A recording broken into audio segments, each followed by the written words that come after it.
महोदय, सन 2025 विधानसभा विधेयक क्रमांक 4 महाराष्ट्र दारूबंदी सुधारणा विधेयक 2025 विचारात घेण्यात यावे असा मी आपल्या अनुमतीने प्रस्ताव मांडतो। अध्यक्ष महाराज,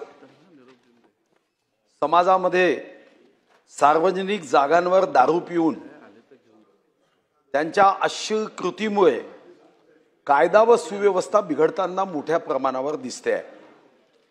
महिला वर्गामध्ये सुद्धा असुरक्षिततेचं व असंतोषाचं वातावरण आहे। धार्मिक स्थानावर, पवित्र स्थानावर, सार्वजनिक स्थानावर छत्रपती शिवाजी महाराजांच्या पावन स्पर्शाने ज्या मातीचा कण आणि कण सोन्यापेक्षा किमती झाल्या, अशा गड किल्ल्यांवर सुद्धा दारू पिऊन सार्वजनिक जागेवर अश्लीलता निर्माण करणारे अध्यक्ष महाराज प्रकार वाढत आहे। आणि या प्रकारच्या मागे ही हिम्मत का होते आहे याची जेव्हा कारण आपण जाणून घेतो, तेव्हा सार्वजनिक स्थानावर दारू पिल्यानंतर होणाऱ्या शिक्षेमध्ये असणाऱ्या तरतुदीमध्ये मोठी वाढ करणं आवश्यक आहे। दारू प्यायची की पिऊ नये हा त्या व्यक्तीचा व्यक्तिगत, अध्यक्ष महाराज, हा व्यक्तिगत प्रश्न आहे। मी मुंबईतच एका दारू दुकानाचं नाव वाचलं, संस्कार देशी दारूचे दुकान। तर ठीक आहे, नाव जरी संस्कार असेल तरी त्यांनी देशी दारू प्यायची तर संस्कार म्हणून आपल्या घरी पिऊन त्याचा आस्वाद घ्यायला आपला कायदा मंजुरी देतो। मी आता परवा प्रेमसंसकडे जात होतो, तिथं असणार एका वाईन शॉपचं नाव आहे मोक्ष विदेशी वाईन शॉप। काही अडचण नाही, कोणाला पिऊन मोक्षाचा मार्ग सापडत असेल तर आमचं काही आक्षेप असण्याचं कारण नाही। पण अध्यक्ष महाराज, महाराष्ट्राची अर्थव्यवस्था फक्त दारूवर उभी आहे हा मात्र समज सार्वजनिक स्थानावर दारू पिऊन धिंगाणा घालणाऱ्यांनी करू नये। हे खरं आहे की महाराष्ट्रात 1,25,000 कोटीची दारू ही पिल्या जाते। म्हणजे साधारणतः विकासासाठी जेवढा पैसा नसेल त्यापेक्षा जास्त हे अध्यक्ष महाराज दारू पिल्या जाते। आणि 32,575 कोटी यावर्षीचा आपण साधारणतः उत्पादन शुल्कामधून महसूल हा आपल्या अर्थसंकल्पामध्ये गृहीत धरला आहे। पण अध्यक्ष महाराज, हे जरी खरं असलं की महाराष्ट्राच्या उत्पन्नाच्या साधनापैकी दारू हे महत्वाचं साधन आहे, हे आपण समजून घेत असलो तरी एक जबाबदारी आपल्यावर आहे। अध्यक्ष महाराज, या सर्व बातम्या काय, मुलींच्या वसतिगृहात दारुडे शिरले, प्रशासन सुस्त। आपण एक महिला आहात, आमच्या लाडक्या बहिणीपैकी एक आहात। अध्यक्ष महाराज, दारू पिऊन धिंगाणा घालणाऱ्या युवतीसह 6 जणांवर सार्वजनिक जागेवरचा गुन्हा। वाहतूक म्हणजे गाडी अल्पवयीन दारूच्या नशेत भरधाव 4 चाकीने धडक देऊन दोघांचा जीव घेतला गेला, अशा हजारो प्रकरण आहे। रुग्णालयात पेशंटला दारू पाजून त्या ठिकाणच्या कर्मचाऱ्यांनी धिंगाणा घातला। अध्यक्ष महाराज, आपण अनेक प्रसंग अनुभवतोय अध्यक्ष महाराज की सार्वजनिक जागेवर दारू पिऊन अशा पद्धतीने या दारूच्या नशेत, अरे तुमचं काय व्हायचं ते मोक्ष वाईन शॉप मध्ये तुम्ही करून घ्या, पण तुमच्या दारू पिल्याने दुसऱ्याला मोक्ष का देता तुम्ही? अध्यक्ष महाराज, इथं सन्माननीय मंत्री महोदय आहेत आशिष शेलार साहेब, त्यांना माहिती आहे की मी युनेस्कोला 12 गडकिल्ले पाठवले। हे पाठवताना हाही कायदा केला पाहिजे, सार्वजनिक जागेवर दारू पिणाऱ्यांना कडक शिक्षा। म्हणजे देहदंड तर देता येत नाही, मी समजू शकतो, पण अशी शिक्षा दिली पाहिजे की 1 मिनिटाच्या आत त्याची नशा उतरावी आणि पुढच्याही जन्मात दारू पिताना 10दा विचार करावा। अरे तुम्ही छत्रपती शिवाजी महाराजांचा काय, मंदिर तर पवित्र आहे, पण आमच्यासाठी रायगडही तेवढंच पवित्र आहे। त्या रायगडच्या हवेमध्ये जी शक्ती आहे, ऊर्जा आहे, हे इंग्रजांना समजलं, ते आम्हाला समजलं नाही का? त्या रायगडाच्या छत्रपती शिवाजी महाराजांच्या शौर्याचा, पराक्रमाचा हिंदवी स्वराज्याच्या स्थापनेचं प्रतीक इंग्रजांच्या लक्षात आलं की रायगडावर एखादा जर शिवभक्त गेला तर तो क्रांतीची मशाल पेटवून येईल. आणि म्हणून त्यांनी काय केलं अध्यक्ष महाराज, इंग्रजांनी 65 वर्ष 1818 मध्ये रायगड जेव्हा जिंकला 1883 पर्यंत रायगडावर बंदी घातली. कारण त्यांना जाणीव होती की रायगडाच्या कणाकणाची मातीच्या कणाकणाची किंमत जगाच्या कोणत्याही धातूपेक्षा महाग आहे. कारण इथं छत्रपती शिवाजी महाराजांचा परिस स्पर्श लागला. आता रायगडावर जर कोणी दारू पिली तर तुमचा कायदा कसा आहे, इतका कमजोर आहे की असं वाटतं की कायद्यानीच नशा केली आहे, तोच गडखडत आहे.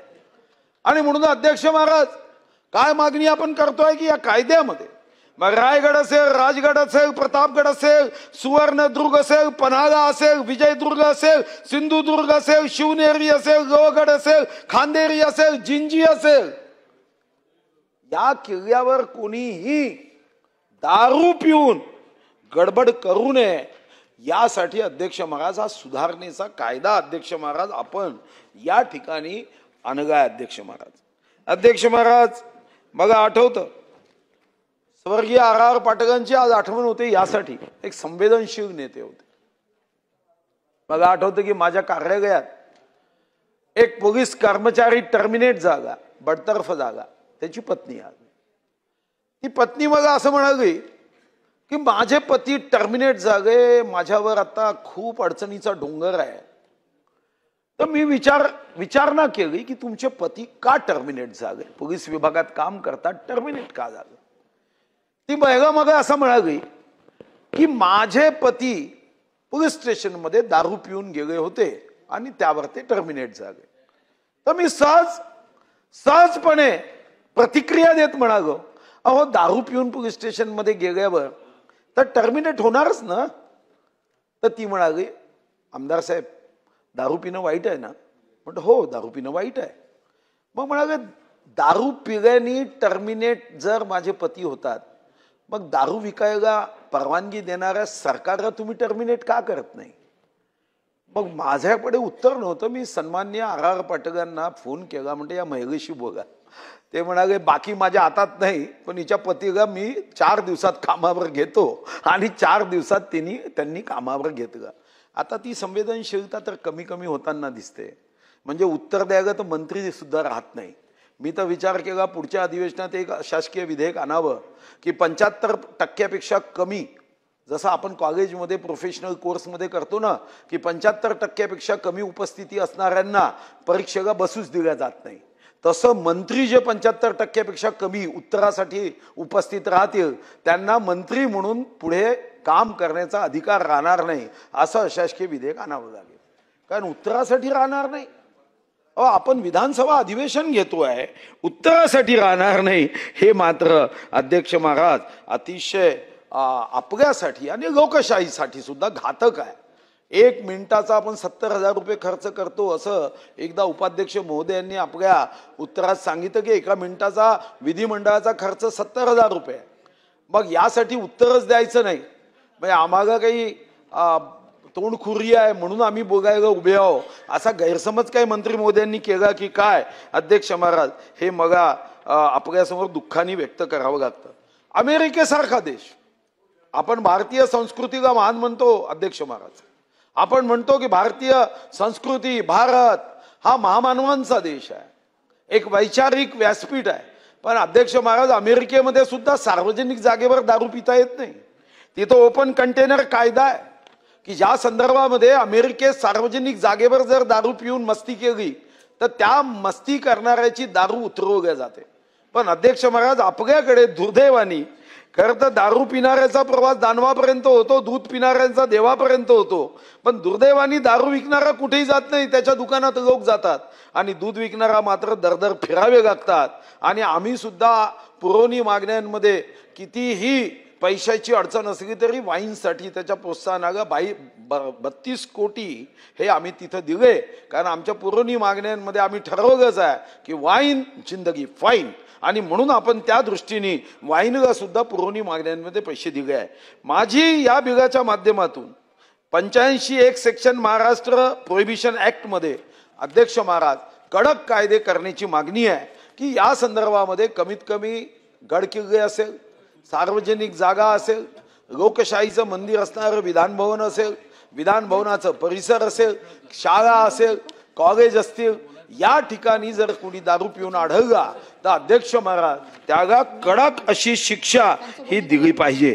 आणि यासोबतच मी आपल्याला एक अध्यक्ष महाराज करता आपण अध्यक्ष पदावर बसलात, लाडक्या बहिणींचा महाराष्ट्र या ठिकाणी 11 मार्च 2025 ला एक लक्षवेधी सन्माननीय सदस्य महेश दादा गाणगे आमचे सदस्य बसले होते, आता त्यांनी मांडली होती।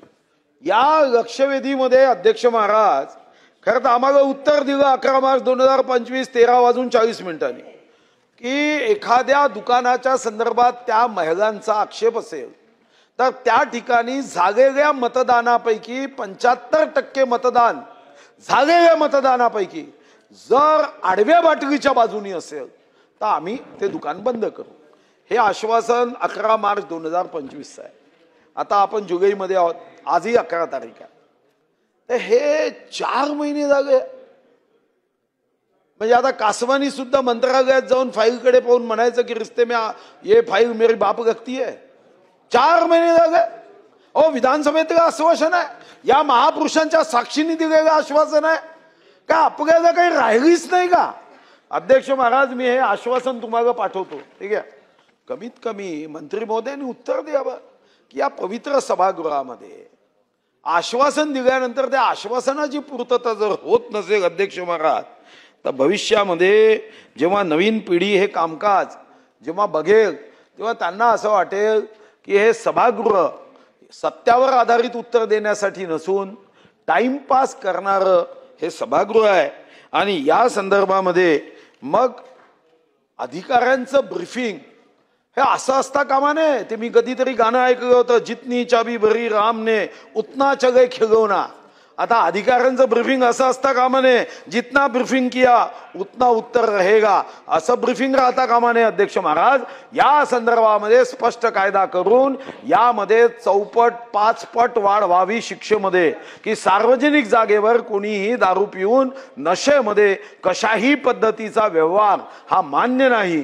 जे काही संस्कार देशी दारू दुकानातून त्याला देशी घ्यायची आहे किंवा मोक्ष वाईन शॉप मधून त्याला मोक्षाचा मार्ग पत्करायचा आहे तो त्याच्यासाठी मर्यादित असावा, तो समाजाच्या इतरांसाठी असता कामा नये, असं आपल्या माध्यमातून संबंधित मंत्री महोदयांनी या संदर्भातले कायदे बदल करण्यासाठी एक आमदारांची समिती करावी किंवा या संदर्भामध्ये स्पष्ट आश्वासन द्यावं की सार्वजनिक जागेवर दारू पिऊन कोणालाही धिंगाणा करता येणार नाही आणि असा धिंगाणा केलाच तर त्या संदर्भामध्ये इतकी कडक कारवाई होईल की पुन्हा तो किंवा त्याला पुनर्जन्म झाला तर तो हिम्मत करणार नाही। या दृष्टीने कायदे करावे अशी या विधेयकातून मी अध्यक्ष महाराज मागणी करतोय।